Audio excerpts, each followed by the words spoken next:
Hey there, my name is Megan and welcome back to my channel. Today's video is going to be all about my pregnancy, my journey, my birth plan, all that fun stuff. If you're interested in that, stick around. If you're new here, thanks for stopping in. Leave me a comment below, let me know how you found my channel. So I figured I'd start out by telling you my pregnancy story, like how I found out I was pregnant, then kind of move into some of the things that have happened along the way, and then where I am now and my birth plan. So I found out that I was pregnant back in June. My husband and I were on vacation in Portland, Oregon, all the way across the country. We live in Virginia. We went on a West Coast trip starting in Vancouver and ending all the way down in LA. And we found out about halfway through that I was pregnant, and it was an planned pregnancy, as I would like to call it, because we planned on getting pregnant and we knew that we wanted to get pregnant. We just didn't realize, maybe it was more me, I didn't realize that it would happen as fast as it did. We literally got pregnant the very first month. So I was shocked, and I think he was too. I thought it would just take a little longer than it did, and I'm very, very grateful that it didn't. I am so glad that we didn't have to struggle through that. I have a lot of friends who have had issues getting pregnant, have had to go through IVF, so I feel so grateful that that wasn't us. But it was still shocking. So we're very excited, and we were at the time, we were just shocked. It was halfway through our vacation and I was feeling awful. We love to eat, like when we're on vacation, that is our thing. We go out to eat, we wanna try whatever the local food is, whatever the popular places are, and I was having such a hard time just eating. I had no appetite and I felt sick a lot of times after I ate. I was just tired. And we're on this vacation. I want to see everything and do everything, and I was definitely struggling those first couple weeks. So when we found out we were pregnant, it was pretty early on. I would say that I was about 6 or 7 weeks along. I had missed my cycle by about 1 or 2 weeks when I finally took my test. But it made Portland an even more special place for us because I already love Portland. I would go there, live there at the drop of a hat. I think it's an amazing place. But now it gives us a reason together to go back and reminisce on how we found out we were pregnant with our first child. So fast forward to when we got home, I needed to find a good OBGYN. I had not had a consistent OBGYN in the previous few years before I got pregnant, excuse me. That's a side effect of pregnancy. I met with her, everything was good early on. We decided to go ahead and do early genetic testing at 11 weeks. So when 11 weeks came along, I had a blood test done. This test would tell me the gender of the baby, also if there were any genetic deformalities, anything that it picked up on, it would notify me of that. I think some of the things it would detect was Down syndrome, Fragile X, Cystic Fibrosis, etc., etc. Anything genetic that you can find through chromosomal disorder, or through chromosomes. I don't know if I'm saying this right. Anything you can find genetically through chromosomes. Anyway, at 13 weeks, I had an ultrasound, and it was around the time that we got our test results back, and we found out we were having a little boy, so that was very, very exciting. And we also found out that I tested positive for cystic fibrosis. So I found out that I am a carrier for cystic fibrosis. It doesn't mean that I have it. I think I would know if I had it. But that I'm a carrier for it. So it kind of scared me because my doctor suggested that my husband get tested, because if he also is a carrier for cystic fibrosis, then 1 out of every 4 of our children will have cystic fibrosis. Those are the statistics that she told me. So I went through a little bit of a scare there until we got his test back, and I was just nervous because if we both were carriers for it, I can't remember the numbers, but it's higher in Caucasians, and my husband and I are both Caucasian. for being a carrier for cystic fibrosis. So I was just nervous to hear back on it and was thinking of the worst. And then we got our results for my husband back and they were negative. He is not a carrier for cystic fibrosis. So as long as him and I are having children together, we don't have to worry about passing that along to our children. So with the genetic testing, I also got results back about my blood. My doctor said that my thyroid levels were a little off, so she recommended that I see an endocrinologist. That has probably been the biggest struggle of this pregnancy. I did not realize that I had a thyroid issue. I don't know if I've had one for a long time or if this is something that has been brought upon me by the pregnancy, but all of the symptoms of a underactive thyroid are things that I think I've been experiencing for a long time. So being sluggish, sleeping a ton, just low energy, struggles with weight, I've just always had these things going on. So I don't know if that's just who I am or if it's because I've had a thyroid issue and didn't know it, but I'll find all of that out, after I have the baby. But for now, I've been on thyroid medication to make my thyroid a little more active than it is. And it's just been a struggle. I've had morning sickness pretty much the entire pregnancy. I'm 33 weeks now, and it started pretty much after we got back from our trip. I was having a low appetite on our trip, and then when we got back, I just went straight into all of the typical pregnancy symptoms, like just feeling really lethargic. My feet were hurting me from standing at work. All of a sudden, my back was hurting me, and I was just confused because I've never I've never had these issues, and I wasn't. I'm pregnant now. I'm 33 weeks now. My back hurts me, but why was it hurting me at 7 or 8 weeks along? It was just confusing. Not only was I nauseous, but I was super nauseous in the morning, and you have to take your thyroid medication first thing in the morning on an empty stomach. And so keeping it down, not throwing your thyroid medication up, and then you can't eat anything for the first at least half an hour. My doctor wanted me to wait at least 45 minutes. So I'm trying to not throw up. I can't eat anything. I'm super nauseous. This is every morning. And as my pregnancy has gone on, we've had to raise my dosage a few times. So I went from being on 25 micrograms of thyroid medication to 88 micrograms now, and it's been raised I think 4 times throughout my pregnancy. And it seems like every time they've raised it, the first week of taking the new medication, I feel worse. So that has not been a fun part of pregnancy.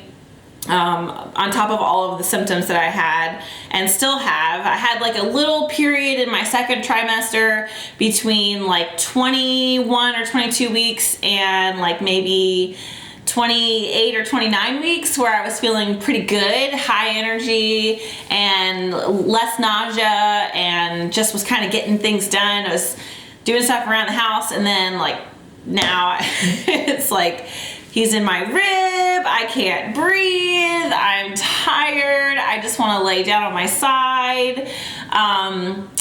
So yeah, it's pregnancy has definitely been a slow evolution of symptoms and feelings. And I watch all sorts of YouTube videos on pregnancy, and everybody complains so much about being pregnant, and I realize how much I have complained about it. But I have to keep in mind that at the end of this journey, I'm gonna have a baby in my arms, and I probably will forget about all of this. And in the grand scheme of things, it hasn't been that bad.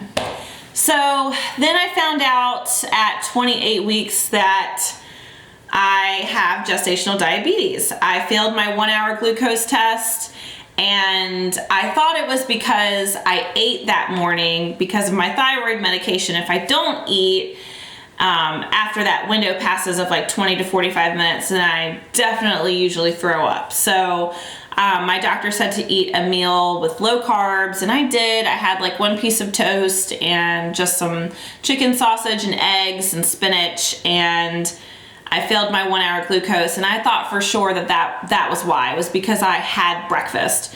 And so when I went in for my 3-hour, I didn't take my thyroid medication, and I went in on an empty stomach, and I did the whole 3-hour test, and I failed it again. And I was pretty upset. That was probably the most upsetting thing to hear during this pregnancy.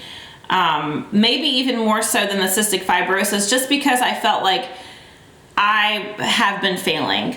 My diet is bad and I haven't been eating well, and I've given myself gestational diabetes, and now my baby is at risk, and all of these crazy things that I was thinking. And talked to my mother. My mother had gestational diabetes with both my brother and I during her pregnancies, and it can be a genetic thing that's passed down.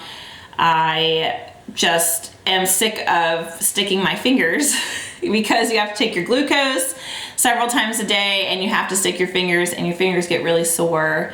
I have my gestational diabetes test, or I'm sorry, not my test, my class through a local organization this coming Monday, and I'll learn a little bit more about it. For now, I've just been doing research on the internet, and I have dramatically changed my diet since I found out. It's pretty much low carb at this point, lots of meat and veggies and low carbohydrates. And I went from gaining like 4 to 6 pounds between each 4-week visit at my OB to having only gained 1 pound from my last visit, and it was 4 weeks. So that made me really happy. You're supposed to gain weight during your pregnancy, I understand that, but I was definitely gaining at a rapid pace, and my doctor kept saying to watch my carbs, and I was like, yeah, because I do think that I eat relatively well, and I haven't had a lot of cravings or anything throughout this pregnancy. So you get these things in your mind when you're pregnant. You're like, you know, everybody tells you to like be easy on yourself and enjoy it, and you think like, I'm growing a human, like I enjoy some pleasures as well, and food is definitely a pleasure. And I definitely have given in a few times to different things that I probably normally wouldn't allow myself to have because I was pregnant, but I have realized that I've had to change dramatically every meal, you know, cutting out those carbs, not drinking a ton of fruit juice, and it has kept my glucose levels a lot lower than they were, and it has definitely slowed my weight gain down, which makes me feel better because I was just feeling super puffy and fat and just all of the things that you feel when you're pregnant, even though people tell you that you're glowing and that you're beautiful. And yeah, it's just, growing a human is definitely something that, you know, like I said, we planned this pregnancy, but I don't know that I could have ever planned to feel all of the feelings that I've felt throughout it. So now that I've talked about all my health things with being pregnant, I want to talk about where I'm at now and my birth plan. So I'm 33 weeks now, and I don't know if you can see, I have quite a bump here, and I have a doula, which I took a birthing class through. It was a 6-week course. We met once a week with a bunch of other girls and who were also attending the class, obviously. And the birthing class was meant to be a educational class on natural and unmedicated birth, although we did talk about other interventions and things that can happen during labor and during birth.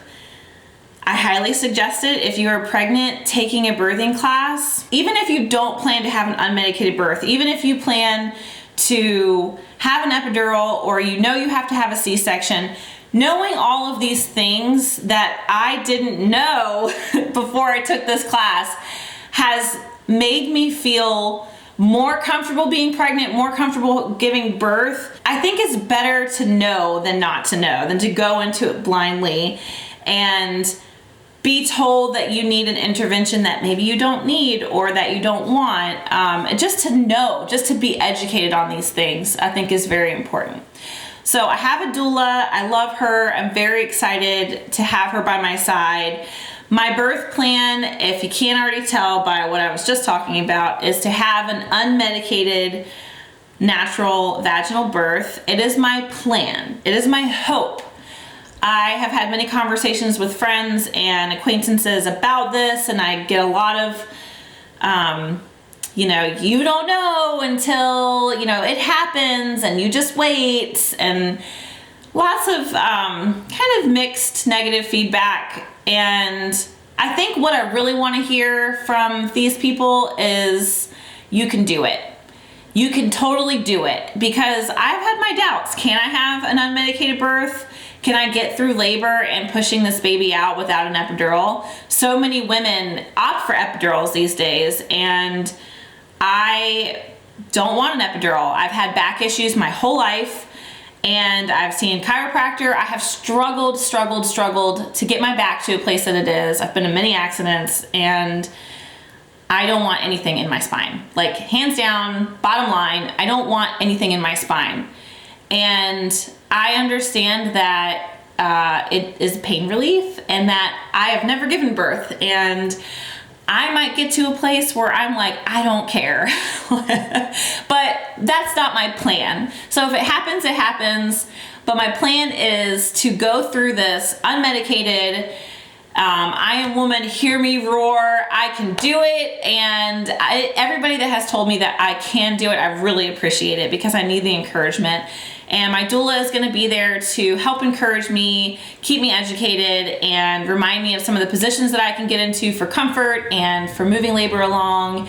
And then my husband will be there as my partner, and hopefully somebody else who can kind of keep me calm and keep me focused through my labor. So like I said, it's my plan, it's my hope.